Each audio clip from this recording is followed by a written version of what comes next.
So hey guys, welcome to another Warframe video, and Baro has come once again, and this time around he landed on Orcus Relay on Pluto. Now, the first item on the menu today are the Ultra Sentinel Wings. They are really nice, they have kind of like an autocane feel to them, so they are great if you're going for a primed look, and I wonder why we're getting all of this companion stuff now. Moving on, we have Fanged Fusillade, which provides 120% bonus slash damage on rifles at maximum rank, and this is followed up by Primed Ammo Stock for 110% magazine capacity on shotguns. Then he also brought the Prisma Yamako Siandana, which is a fairly dinky looking Siandana, but it does look very nice and fits most Warframes really well. Next on the menu, we have the Xiphos Prisma skin. This is a very nice looking skin for the Xiphos landing craft with the Prisma energy flowing through it and all that. And then we have Mark of the Beast. This is exclusive for thrown melee weapons, and it gives you 120% status and crit chance for secondary weapons for 24 seconds when you get 6 melee kills within 6 seconds. Following that, we have one of the best melee weapons in the game, the Prisma Scana. This is a pretty solid melee weapon on its own. It requires Mastery rank 8, does mostly slash damage with good crit and decent status. The best thing about it though is that if you play a bit of circuit, you can acquire an Incarnon adapter for it. Then comes the Prisma Mech Head Sentinel Mask. This is genuinely one of the best looking Sentinel masks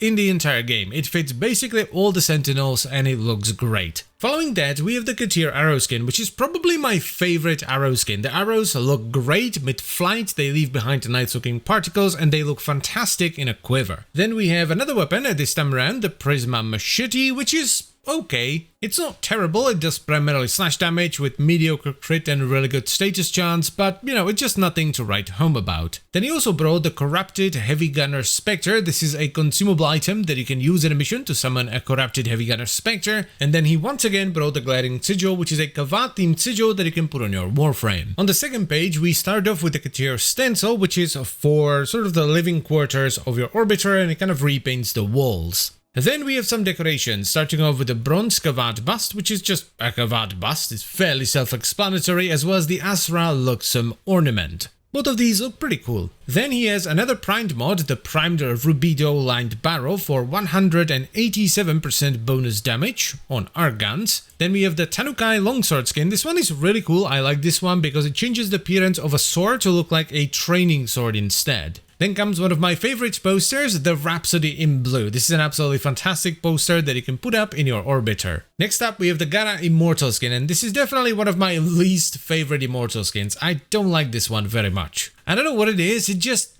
I don't know, just something about this doesn't sit right with me. And then comes an absolute blunder on my part with the Katir Greth armor and the Operator Masker's Theodolite armor. There are only very few items that I don't have from Baro, and unfortunately he brought 2 full sets of them at once. So unfortunately I can't show you the full sets or change the colors on them. I can just show you what they look like through the preview window. I'm gonna have to farm some ducats over the weekend and buy these because I hate not having everything that Baro has on offer. But anyway, there was the Katir armor, and here we have the Theodolite armor. Here is the crew suit. Then we have the hood, which is a very Corpus-esque theme to it. The sleeves, which are looking rather beefy, which are contrasted by the extraordinarily skinny leggings. And we're slowly nearing the end with one of the best Kavat armors, the Wizard Day of the Dead Kavat armor. I mean, look at it. It's magnificent. Look at the hat. It's a little witch. And the bootsies. Oh my god, the bootsies.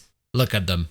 Then he brought some extra spooky stuff. We have the Dark Sword, Day of the Dead skin. This is a very old Halloween skin for the Dark Sword, and it still looks absolutely fantastic. And on top of that, we also have the Day of the Dead skin for the Dread. This, just like the Dark Sword one, looks absolutely fantastic, though you do need to get the right colors on it, because the details can get washed out very easily if you don't have a lot of contrast. Then comes probably my favorite glyph in the game, which is the In My Belly glyph. I like this glyph so much, I use it over my own glyph. Then as always, we have the Sons of Inaros questline blueprint, which is the item you need if you want to get Inaros, and we top it off with the Feypath Ephemera. This is an extremely basic ephemera, but it's also very cheap. Now, as far as my recommendation goes this time around, I would definitely pick up Prisma Scana if you don't have it yet, and I would also pick up Mark of the Beast, because Baro is the only way to get it. You can't find it anywhere else. Primed ammo stock can be cool sometimes, but it's definitely not a must-have mod, and Fanged Fusillade can be farmed from the Eidolon Hydra list, so if anything else, I would pick up Primed Rubido Lined Barrel because it just gives you more damage for arc guns. But anyway, that's pretty much it for the video, so I thank you very much for watching. As always, guys, I would like to extend a special thank you to all the channel members. Thank you very much, guys. I really appreciate your support, and if you would like to become a channel member as well, by the way, you can check out the memberships and stuff down below.